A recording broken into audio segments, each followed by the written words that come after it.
नमस्कार दोस्तों, आज हम आपके लिए लेके आए हैं एंगस्ट्रॉम। क्या लेके आए हैं? एंगस्ट्रॉम। पिछली क्लास में हमने आपको बताया था कि माइक्रोन क्या होता है, तो आपको माइक्रोन जरूर समझ में आया होगा।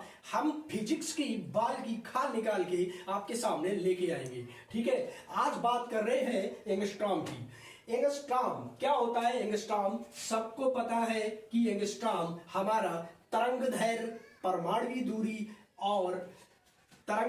परमाणु दूरी और छोटी छोटी वस्तुओं की नापने के काम आता है एंगस्ट्रॉम। ठीक है, तो अब एंगस्ट्रॉम के बारे में क्या कहां से आया? 1968 में क्या हुआ कि जो स्वीडिश वैज्ञानिक थे उन्होंने एंगस्ट्रॉम को परिभाषित। तो 1868 में स्वीडिश वैज्ञानिक, उनका नाम था एंडर्स जोसान एंगस्ट्रॉम। इन्हीं के नाम पे एंगस्ट्रॉम नाम पड़ा। ठीक है, और इसका प्रतीक जो होता है, ए के ऊपर छोटा सा जीरो लगा होता है। ये क्या होता है? ये जो है एक स्वीडिश वर्णमाला का एक अक्षर है। क्या है? स्वीडिश वर्णमाला का एक अक्षर। सामान्यतः एक एंगस्ट्रॉम का मान जो होता है 10⁻⁻10 मीटर होता है। क्या होता है? 10⁻⁻10 मीटर होता है। अब हम आपको एंगस्ट्रॉम के बारे में और भी बताने वाले हैं, तो आप हमारे चैनल को लाइक सब्सक्राइब जरूर करते रहिए। ठीक है, अगर आप सब्सक्राइब नहीं करोगे तो हमारा चैनल आपके पास तक नहीं पहुंच पाएगा, हमारे वीडियो आपके पास नहीं आ पाएंगे। ठीक है, एक एंगस्ट्रॉम का मतलब होता है कि 10⁻⁻10 मीटर। तो फिर अब क्या करते हैं?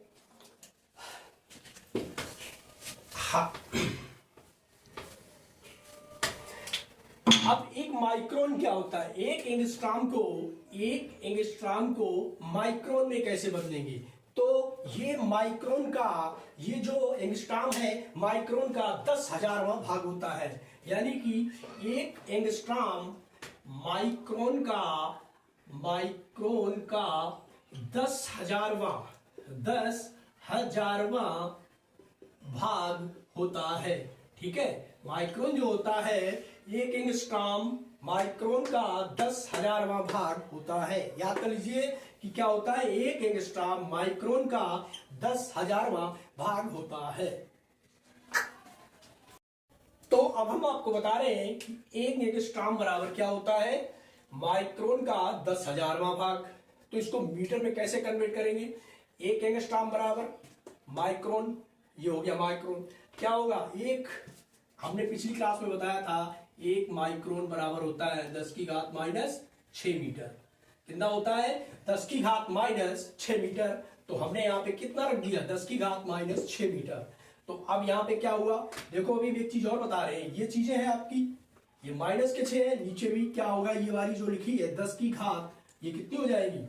जोड़ लो, 1 2 3 4, कितने जीरो है? 4। तो 10 की घात क्या हो? -4 गुणे 10⁻⁻6 मीटर, यानी ये यहाँ पे प्लस रहेगा। अब जब ये ऊपर जाएगी तो यहाँ पे क्या हो जाएगा हमारा?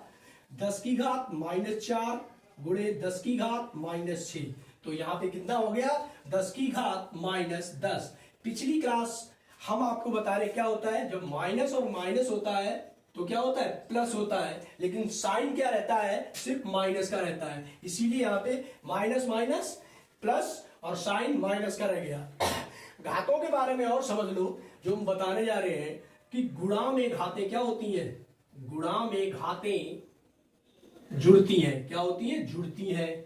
और भाग में घातें घटती हैं। जैसे अगर लिखा है 10⁻4 बटे 10⁻3, तो अब ये भाग है, तो यहाँ पे क्या है? ये वाली घात इससे माइनस हो जाएगी। 10⁻+4 इंटू 10⁻−3। तो यहाँ पे कितना बचेगा? 10⁻1।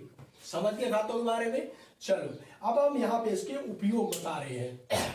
माइक्रोन का उपयोग, तो अब हम आपको बता रहे हैं कि एंगस्ट्रॉम का उपयोग कहां कहां होता है। एंगस्ट्रॉम का उपयोग परमाणु और अणु के बीच की दूरी नापने के लिए होता है।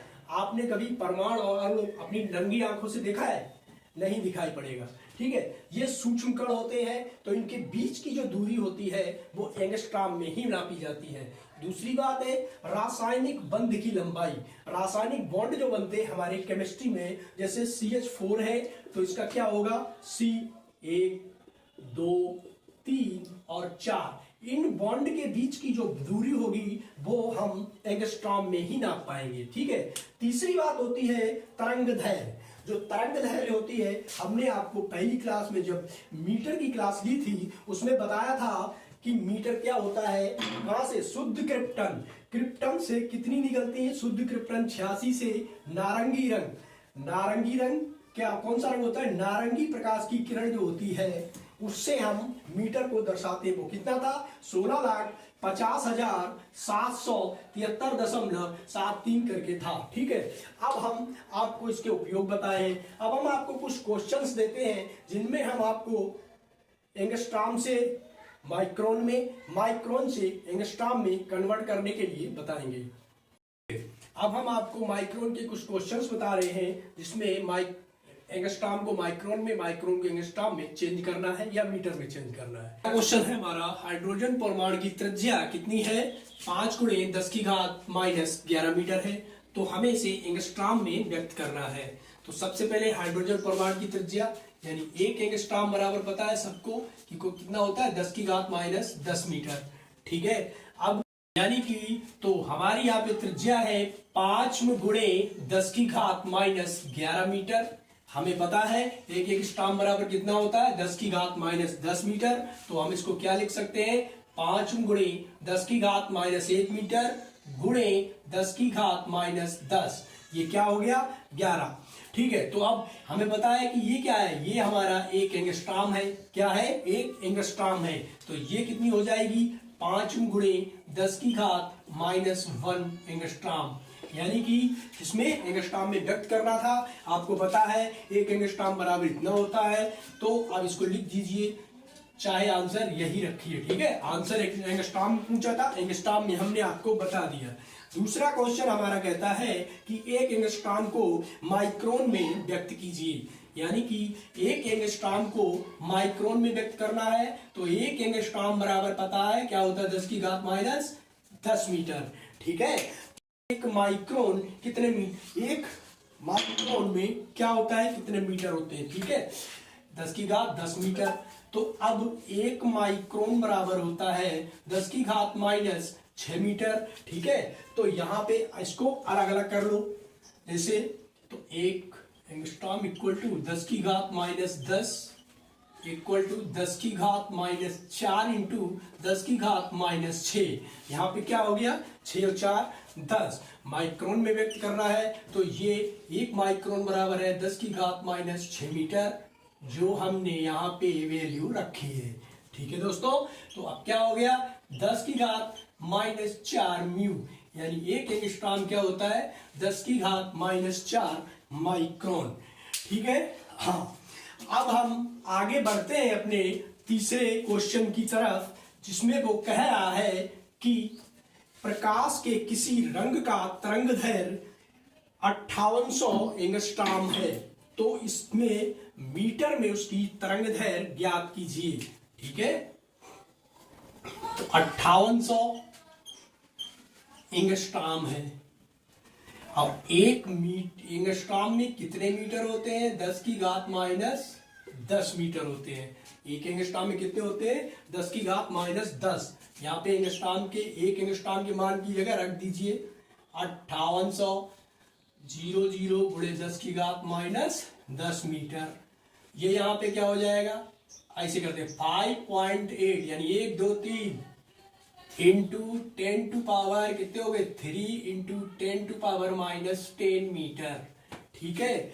अब क्या करते हैं, यहाँ पे माइनस है, यहाँ पे प्लस है, लेकिन माइनस के ज्यादा है तो आंसर आपका माइनस में ही आएगा। क्यों, क्योंकि जो ज्यादा होता है वही तो रहता है। यानी कि जैसे यहाँ पे 3 आदमी थे और दूसरे यहाँ पे 10 आदमी थे, लड़ाई हुई तो 3 आदमी खत्म, इनके पास 3 से लड़ाई हुई बराबरी में, तो कितने 7 बचे, यानी ये माइनस के 7 बचे। या ये कर्ज में है जो माइनस में है और उसके ऊपर अगर प्लस करोगे तो प्लस वाला हिस्सा कट जाएगा और जितने कम माइनस। मान लीजिए आपके पास 10,000 रुपए का कर्ज है, आपने अगर 2,000 प्लस उसे दे दिए तो कितने 8,000, 8,000 बचे ना, 8,000 रुपए कर्ज आप पे फिर भी नहीं गए, उसी तरह यहाँ पे माइनस बन सकता है।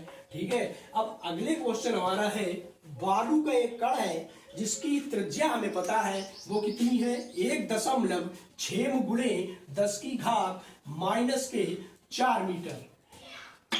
लिख लो, 1.6 गुणे 10 की घात -4 मीटर, ये किसकी त्रिज्या है, बालू के कण की त्रिज्या है। क्वेश्चन हमारा कह रहा है कि हम इसको माइक्रोन में व्यक्त करना है, किसमें व्यक्त करना है, माइक्रोन में व्यक्त करना है। तो हमको पता है कि क्या होता है माइक्रोन और क्या होता है मीटर। ठीक है, तो जैसे हमें पता है 1 माइक्रोन बराबर होता है 10 की घात 6 मीटर। ठीक है, 1 माइक्रोन किसके बराबर होता है, 10 की घात 6 मीटर, या एक, तो ये हो जाएगा 1 मीटर में 1.6 गुणे 10 की घात -4 गुणे कितना हो जाए 1/10 की घात 6 मीटर माइक्रोन। काट दो, 1.6 गुणे 10 की घात कितने बचे, प्लस के, यहाँ भूल मत करना, यहाँ माइनस के 4 है, यहाँ 6 प्लस के हैं, तो प्लस के 2 बचेंगे, 2 माइक्रोन। तो ये हो गया 1.6 गुणे 10 की घात 2 माइक्रोन। ठीक है, ठीक है।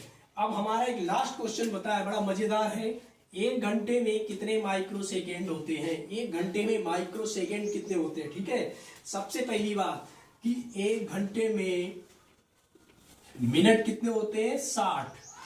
जनरली ये सबको ही पता होता है, कक्षा 2-3 के बच्चों को भी पता हो जाता है धीरे धीरे। ठीक है, अब बात कर रहा है सेकेंड की, तो 1 सेकेंड में, सॉरी 1 मिनट में कितने होते हैं, 60 सेकेंड होते हैं। तो हमें क्या करना है, पहले घंटे को सेकेंड में बदलना है। ठीक है, तो घंटे को हम पहले सेकेंड में चेंज कर लेते हैं। तो क्या हो गया, 60 × 60 यानी कि 3600 सेकेंड। तो ये हो गए हमारे, कितने हो गए, 3600 सेकेंड हो गए। अब हमसे बात कर रहा है कि एक माइक्रो में कितने सेकेंड होते हैं। तो अब सबसे बड़ी बात है, हमें यह पता होना चाहिए कि 1 मिनट में कितने माइक्रो सेकेंड होते हैं। तो 1 मीटर में जितने माइक्रोन होते हैं उतने ही 1 मिनट में माइक्रो सेकेंड होते हैं। ठीक है, यानी कि 1 सेकेंड में होते हैं, 1 मिनट में कितने होते हैं माइक्रो सेकेंड, 1/10 की घात 6, 1 सेकेंड में 10 की घात 6 माइक्रो सेकेंड। ठीक, तो ये आपका हो जाएगा 3600। यहाँ पे कितने थे, 3600 थे, तो 3600 में क्या करेंगे, 10 की घात 6 का गुणा कर देंगे। किसमें चेंज करना है हमें, माइक्रोन में पूछ रहा है, माइक्रो सेकेंड में। तो यहाँ पे कितने थे, 3600 गुणे 10 की घात कितने माइक्रो सेकेंड, 1 सेकेंड बताए थे अभी हमने, कितने, 10 की घात 6 रख दीजिए, गुणे 10 की घात 6 माइक्रोन, आपका आंसर आ जाएगा। ठीक है, आपका आंसर आ जाएगा। ये तो पूछा था, कुछ नहीं करना था, आपका आंसर हो गया। थोड़ा आगे पीछे कर लो, 1 2 3 जीरो और बढ़ा दो, 3.6 गुणे 10 की घात 6 के 9 हो गए, 9 माइक्रो सेकेंड। ठीक है दोस्तों, तो आज हम आपके लिए माइक्रो एंगस्ट्रॉम को लेके आए थे। कल हम आपको पढ़ाएंगे, बहुत ही मजेदार टॉपिक से पढ़ाएंगे, प्रकाश वर्ष। क्या रहेगा, प्रकाश वर्ष, पार्सेक और दूरी के बारे में बताएंगे। और इसके बाद हमारा जो चैप्टर चालू होगा वो होगा मोशन, यानी कि गति। और ये मैं गारंटी देता हूं कि ये मोशन क्लास 6 to 12 तक हम इसको लेके जाएंगे। मोशन के बारे में विज्ञान में क्लास 6 से लेकर जो सिलेबस चला है, यानी गति के बारे में इंटर तक का हम आपको बताएंगे। उसके बाद आगे की क्लास हमारी जो है ऐसी लगातार चलती रहेंगी। आप कृपया करके जल्दी से जल्दी हमें सब्सक्राइब करें ताकि ये हमारे नए वीडियोस आप तक पहुंचते रहें। ठीक है, और विज्ञान के बारे में जितना भी होगा हम आपको सरल से सरल और प्रैक्टिकली ही बताएंगे। अभी तो सिर्फ हम माइक्रोन क्या है, सेकेंड क्या है, ये पढ़ा रहे हैं। आप हमारी क्लास ज्वाइन कीजिए और देखिएगा कि आपको विज्ञान बहुत आसान लगने लगेगा। हम विज्ञान को आपके दैनिक जीवन से जोड़ के ही पढ़ाएंगे, इसलिए इस चैनल को सब्सक्राइब कीजिए, लाइक कीजिए और शेयर कीजिए।